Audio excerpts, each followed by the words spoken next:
கரூர் நாடாளுமன்ற தொகுதி மக்களின் பேரன்போடும் பேராதரவோடும் இரண்டாவது முறையாக நாடாளுமன்ற உறுப்பினராக தேர்ந்தெடுக்கப்பட்டு ஓராண்டு நிறைவடைவதையொட்டி ஓராண்டு செயல்பாட்டு அறிக்கை அதை வெளியிடலாம் அப்படின்னு இன்னைக்கு இங்க வேடசந்தூர்ல வெளியிடுறோம். இந்த விரிவான படிநாட்களுடன் கூடிய ஒரு செயல்பாட்டு அறிக்கையை இந்தியாலேயே ஒரு நாடாளுமன்ற உறுப்பினர் வெளியிடுவது இது முதல் முறை. அது செஞ்ச பணிகள் பத்தி நான் சொல்லிடுறேன். ஒன்றிய அரசாங்கத்தினுடைய அமைச்சர்கள் மற்றும் உயர் அதிகாரிகள் ஒரு 17 பேரை சந்திச்சு 96 கோரிக்கைகள் வச்சிருக்கோம். அது 29 கோரிக்கைகளை ஏத்திருக்காங்க. அதுல ரயில் சேவை மேம்பாலங்கள், அது ரயில்வே டிபார்ட்மெண்ட்ல 13 கோரிக்கைகள் ஏற்கப்பட்டிருக்கிறது. அதே போல கல்விக்கு ஒரு அதிக முயற்சி நம்ம பண்ணியிருக்கோம்.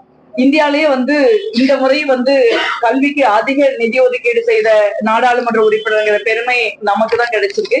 இந்த முறையும் நாடாளுமன்ற உறுப்பினர் தொகுதி மேம்பாட்டு நிதியில 57% நிதியை நம்ம கல்விக்கு தான் கொடுத்துருக்கோம். இன்றைக்கும் தமிழ்நாட்டுல ஏதாவது செஞ்சிட முடியாதா அப்படின்னு அவங்க எல்லா முயற்சிகளையும் பண்றாங்க. அமலாக்கத்துறையில இருந்து ஆரம்பிச்சு கூட்டணி கட்சிகளை ஒரு கையை ஒடிக்கிற வேலை வரைக்கும் எல்லாமே செய்யறாங்க. அதனால RSS பாஜகங்கிறது எப்பவுமே கூட்டணி கட்சிகளை கபலீகரம் பண்ணிடும்.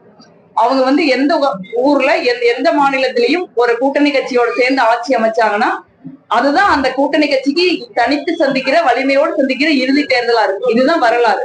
அது பாமகவா இருந்தாலும் சரி, அதிமுகவா இருந்தாலும் சரி, அவங்க பாஜக கூட்டணிக்கு போனாங்கன்னா அவங்க தனிப்பட்ட முறையில் ஒரு உறுதியா சந்திக்கிற இறுதியான தேர்தல் இதாக.